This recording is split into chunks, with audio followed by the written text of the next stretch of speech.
The best of Broadway turn out for the Humane Society of New York. That's next on All for Animals.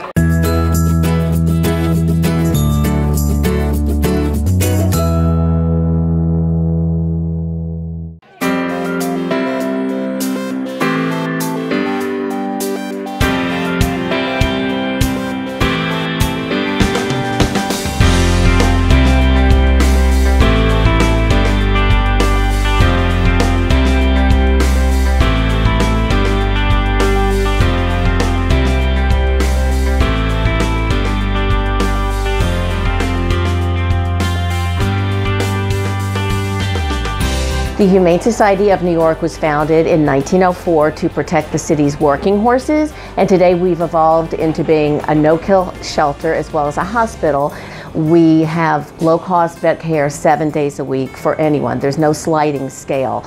We really want people to be able to keep their pets and keep their pets healthy. That's really what our mission is. Animals can come from situations where people have to move, or people become homeless or ill themselves. We've also taken in many animals from the recent hurricanes, and they all are in different stages of medical needs that we'll address. People can volunteer for us. They can come help us clean or walk the animals.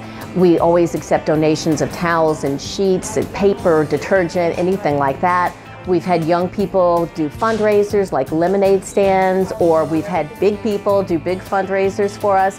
But really, anything that you can think of that you would use in an office is something we could probably use here. So it doesn't have to be financial, it can be anything. And you can, of course, adopt. And please adopt, don't shop. You know, I'm so proud to be part of the Broadway community because they rally around all sorts of causes. It's a very inclusive group of artists. We take care of each other, whether, you know, it's an animal cause or a human cause, and it's just a wonderful group of people to be around. They have such open hearts. And tell us about this doggy right here. This is Romeo. Romeo is, he plays the role of Rufus in Legally Blonde, the musical. But, you know, he does a lot of other things, and he's going to do some comedic bit tonight for us. Right, so when I was a little kid, I always thought I'd be a great big Broadway star. So between me and the dog, who's made it to Broadway? The dog. The dog. You're my funny Valentine, sweet comic Valentine.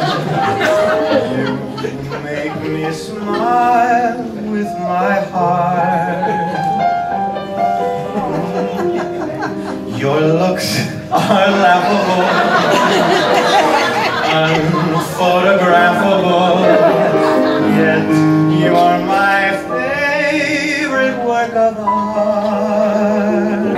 It's your rule now, baby, baby, it's all. Whatever you want from me, I'm giving you everything. I'm your baby tonight. You're giving me ecstasy. You are my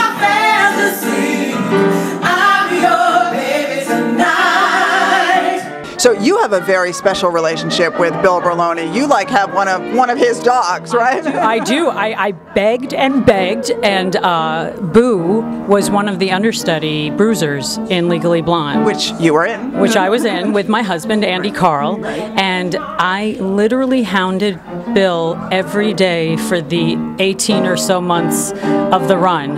And Boo and Teddy and our Rufus, Chloe, they lived in my dressing room because Bill had a menagerie upstairs, and he's like, look, if you really want to have them in your room, we can make that happen. So they lived with me at the Palace Theater, and thankfully Boo was too small to take on the road, and Bill made a pact with me. He said, if you never leave this show during the run of this show, and I don't have to get the dogs used to somebody else, you can have Boo.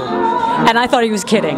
So sure enough, Boo is our dog, which set off a chain reaction of me becoming a crazy Chihuahua lady. So I now have a few. So have you ever worked with a dog on stage? No, they've warned me not to. But if Bill trains you. Train me is right. Yeah, not the doggy. No, because I'd be the whole time completely just like giving it treats when I'm not supposed to. So there was no thought ever of putting an animal in Disaster the Musical? You know what? There actually was, and he was going to train it. Lakrita, or Lavora, the disco diva, has a dog the entire time named Baby. Right. That's in her bag. And then Baby goes missing, and she catches him, and I said, if we could have the dog hiding in the bag with its head down, and then we throw a fake dog into the bag, and then the real dog sticks its head out, I said the audience will flip. And then basically we're like, we don't have the money. The world was my oyster, but where was the pearl? Who dreamed I would find it in one little girl? Yes, something was missing, but dreams can come true. That something was no one but you.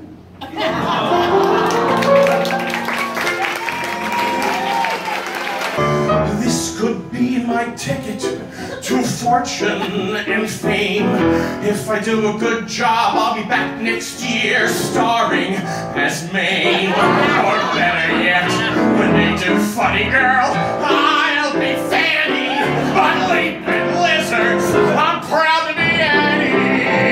I've always been a champion of dogs. You know, from my mother and father, we've always had at least 2 dogs in our house. And then when the Annie experience and that incredible luck of fate for myself, and Billy was in set design, and he was given $25 to go get a rescue for our show. So we trained Sandy from, you know, he was going to be put to sleep the next morning in a kill shelter. And so our experience together, we were like the blind leading the blind, and look at what it turned into. 40 years ago, my father was one of the producers of Annie at the Alvin Theater, and something I'll never forget. Dad, this one's for you. When I'm stuck with a day that's gray and lonely, I just stick out my chin and grin and say, oh, the sun will come out tomorrow, so you gotta hang on till tomorrow. Come what may, tomorrow, I love you.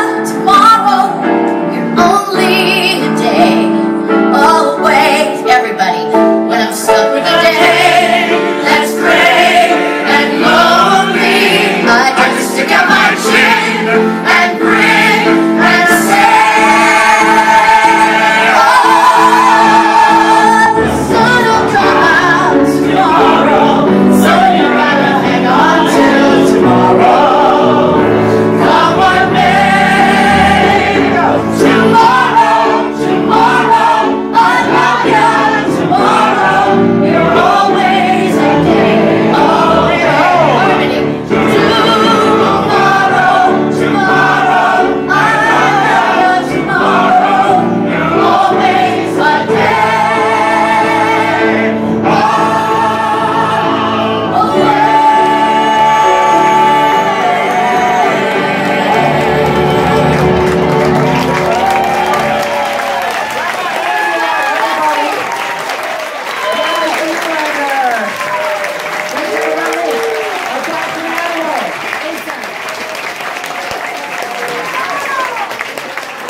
For more information, visit humanesociety.ny.org. And remember, if you're thinking about getting a pet, please make yours the next great rescue story. Head to the Humane Society of New York or visit a shelter near you. I'm Susan Richard. Thank you so much for watching, and we'll see you next time on All for Animals. A shelter for dogs and cats where there are no time limits, as well as a low-cost hospital, 7 days a week.